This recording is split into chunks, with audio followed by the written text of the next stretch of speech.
Today, this week, we'll be taking a look on how to make some roast beef. So I never actually made this before until now, and I think it turned out pretty well. Requires just some planning ahead of time, but the actual effort is not too big. So let's learn how to make it, shall we? First thing I'm going to do is pick off some rosemary leaves off of the stem. I got these from my rosemary plant, so I didn't have too much, but rosemary is actually one of the herbs you'll actually be able to taste after finishing the roast beef. We're going to give this rosemary a rough mince. To our minced rosemary, I'm going to add in a teaspoon of salt per pound of beef. I have 4 pounds, so that will be 4 teaspoons. A tablespoon is 3 teaspoons, by the way. I have a beef bottom roast that I'm going to dry with some paper towels. So the beef bottom roast is a very lean cut of beef with barely any intramuscular fat. I'll be cooking it a certain way to ensure it's tender, but for now, let's tie this up with some twine to make sure it's even. If you don't have any twine, that's fine. We'll just skip straight to the next step. I'll show you how to tie it. Pretty much all you got to do is wrap it on the bottom, bring it all the way to the top. Try to press it as tight as you can before tying a little knot. How many times you do this is dependent on the size of your roast, but for this one, I did 3.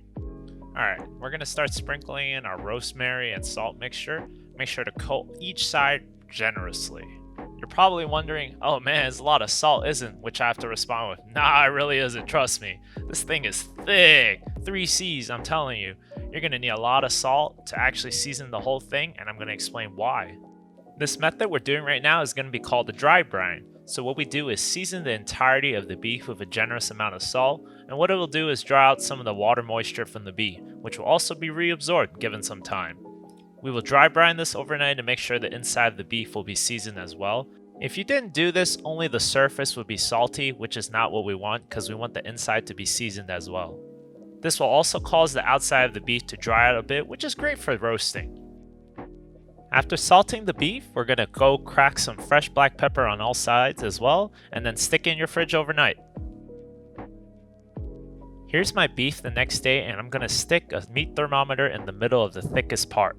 We're going to preheat our oven to 250 degrees Fahrenheit, and once preheated, we'll stick in our roast beef. In hindsight, this is where I could improve my roast beef for next time. I set the internal target temperature to 130 degrees Fahrenheit, and the beef still turned out a bit tougher than I thought. So next time, I should have stopped at 120. So this low temperature will actually make sure the beef will not overcook the outside too much before the inside reaches the targeted temperature. Once the beef has reached its target temperature, 130 degrees Fahrenheit in my case, then we take it out and let it cool for 10 minutes before we move on to the next step. The next step is totally optional, but I feel it imparts a lot more flavor. We're going to spread some mayo over the roast for its enhanced searing effects. If you're lazy and you want to skip this step, go right ahead, just carve the beef after the resting period. I got my cast iron griddle ripping hot, and then I place my roast beef on it. Shouldn't take too long for it to develop a crust, and then we can flip it to another side to ensure every side is seared. I want to show you how it looks after a bit of searing, and look at this baby right here. Oh my lords. Once every side is seared, grab a plate and let it rest there for another 10 minutes before we cut into it. Look at this, looks great. After the resting period, I'm going to cut off the twine and remove it before cutting into the meat.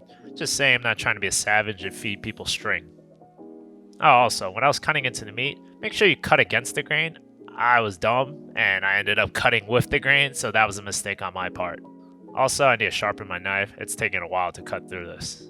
As you see right here, this is where I wish I took out the roast at 120 degrees Fahrenheit, as the middle ended up a little bit more medium than medium rare, but hey, there's always next time. But look at this, it's still quite juicy even though it's on the medium side, and it tasted really good in my opinion. And for, $5 a pound for this, it's such a steal, and it's not even too hard to make, just requires a bit of planning. There you go, some roast beef. Hope you guys give this a try because I really did enjoy it a lot, and I hope you guys try to make this as well. It doesn't require too much effort, just a little bit of planning. So, go for it! Hey everyone, thanks for watching my video, and if you enjoyed it, please like and subscribe and follow my Instagram at Weekend Cooks. Thanks for the support everyone. About to hit 100 subscribers actually.